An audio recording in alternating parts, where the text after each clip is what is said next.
In early February, Nova Scotia was hit by a polar vortex, and with it, record low temperatures. These low temperatures in themselves can be catastrophic for vineyards, but even more devastating as they followed unprecedentedly warm temperatures in December and January. Today, I'm interviewing Francisco Diez, viticultural specialist with Perennia Food and Agriculture Inc., and Michelle Bouffard, an internationally recognized wine journalist and founder of Tasting Climate Change, a conference that encourages conversations about the wine industry's own impact on the climate and helps look for solutions for wineries and regions feeling the impact of the world's ever-changing weather and climate. So, Michelle will be hosting a conference, actually, and dining events in April near Wolfville, kind of speaking specifically to climate change as it relates to the Nova Scotia industry. So, welcome to both of you to Thank SaltWire. you. Thank you. So, before we begin, just to illustrate the severity of the recent polar vortex, these were the coldest widespread temperatures observed in Nova Scotia since 2009 and the fourth coldest temperatures over the last 50 years. And kind of making that a little bit worse, we also had the warmest December and January in more than 100 years. So, Francisco, what kind of damage can we expect from this? And was the damage worsened as a result of the warm weather that preceded the polar vortex? Well, very good question, Mark, and thank you very much for the invitation. Yes, sadly, we have a terrible combination between December and January, quite warm. And this can affect to the vines because vines require some low temperatures, so they can have an acclimatization. So what means that they can increase their bud hardiness for winter. Sadly, at this time, because the conditions they were so warm, the buds they were not super strong.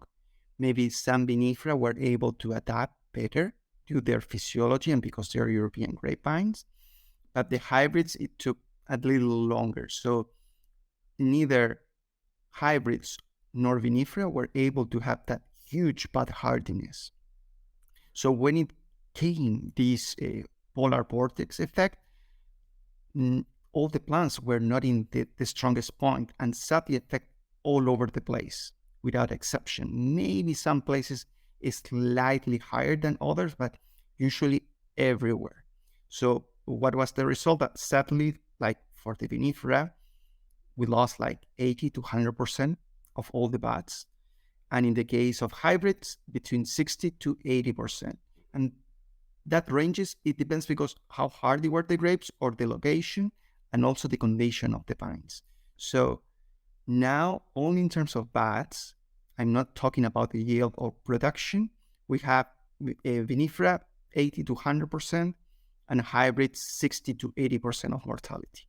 And so, Francisco, this, might be easy to think of this as purely a one and done kind of situation, but is there longer term effects sometimes when you have this kind of damage? Yeah, well, sadly, it's not only 1 year. It can be, well, we have two types of damages. One, the first one is the buds, and it will have problems of production. But also we can have some vascular systems on the trunks or in the other parts of the plant. That it can take 1 year, 2 years, up to 4 years. So something that we can see right now, it can develop through the time. Additionally, because obviously it can be worse, if you have some kind of injury or wound on the trunk and you have some kind of bacteria like crown gall, which is due Agrobacterium vitis, that also can trigger some diseases and so on. So we have to be waiting some effects for now the short term and also long term up to 4 years. So definitely not good news for the local industry. And Michelle, you're someone that kind of travels the world talking to wineries, regional associations about climate change, how they can mitigate their impact, what they can do as for solutions. Are you seeing this unpredictable weather? It's not just a Nova Scotia phenomenon. You're seeing this in many places, yeah? Yeah, I think the right word is like, it's, we talk about climate change, but I think it's chaotic climate that we're seeing, and it's the unpredictable. So sometimes our brain, we want to say, okay, some of the area will suffer more from drought and fires. Another area like Nova Scotia or Quebec will benefit. There's not such a thing because, we saw in Quebec, for example, in 2021, the best vintage ever. And 2022, it was a disaster. Like it was so much fungal disease, so much rain, very difficult, freezes. So I think it's seeing that you just don't really know what's going to happen. It's unpredictable weather that happens. And I think everyone in the world are experiencing that. That's definitely something that every wine region have in common. We're seeing frost problem in the south of France, like it's unheard of or very little. So I think that is what all regions are facing.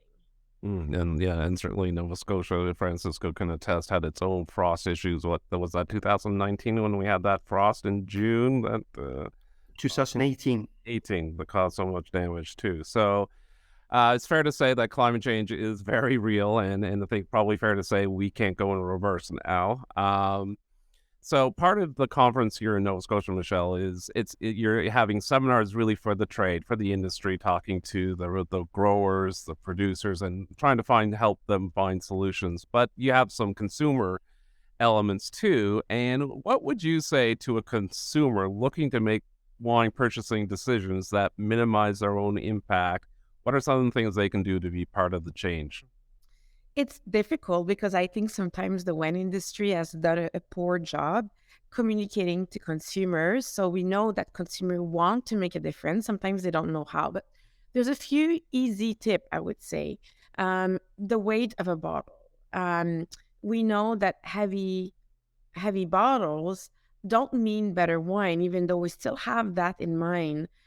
So I think if we go for a lightweight bottle and saying no to the heavyweight bottle, it's telling a message to the producer in 2023 with all the things we know. There's no reason to put wine in a heavy bottle. It's actually unacceptable. So that's something that's easily done. You just pick up the bottle, it's heavy, leave it behind. There's so many great wines out there.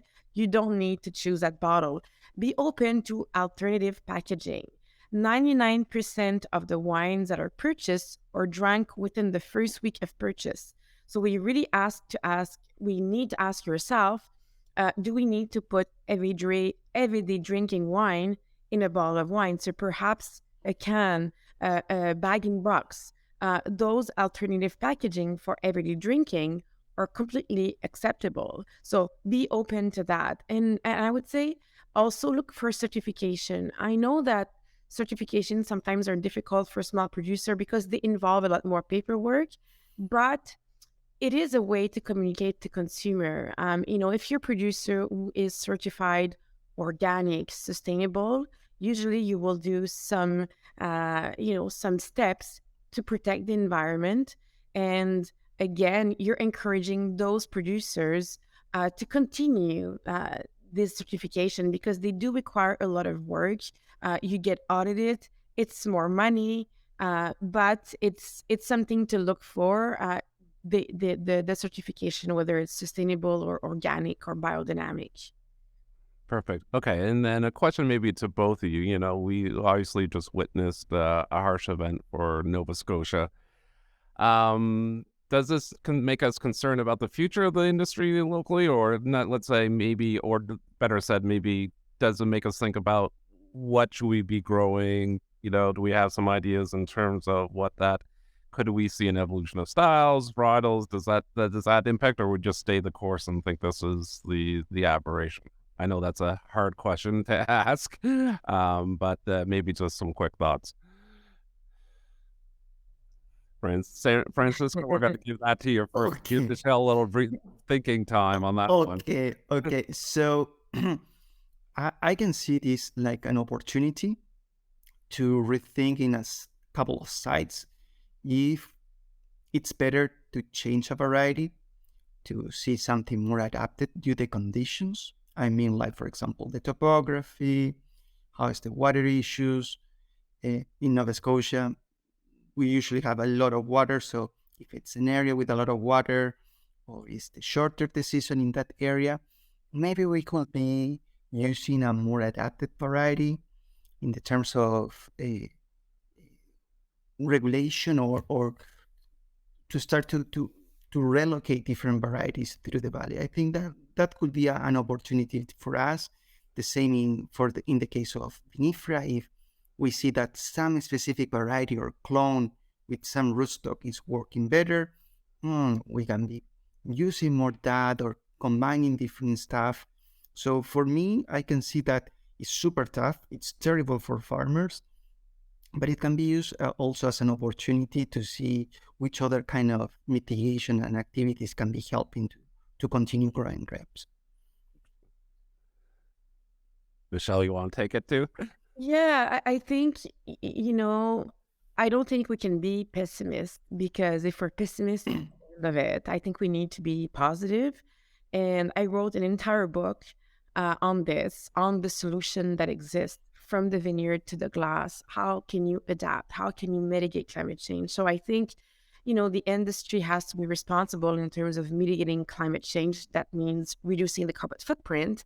So that's the thing we all need to do. Obviously, we need to stop this CO2, this constant rise of CO2 in the atmosphere. And we're all going to benefit from that, including the wine producing region. And then, like Francisco said, there's so many things that producer can do to adapt, whether it's the rootstock, the type of grapes, soil management, canopy management.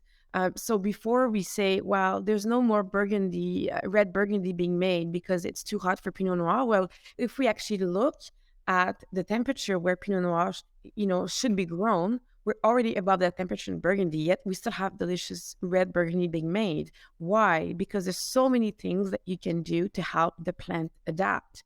And I think what's, on the brighter side, we are going to see a lot of new things coming. I think of Maitland Vale in Australia, where they planted Shiraz everywhere. It's still the most planted grape, but every producer in the region agreed that the future is not Shiraz.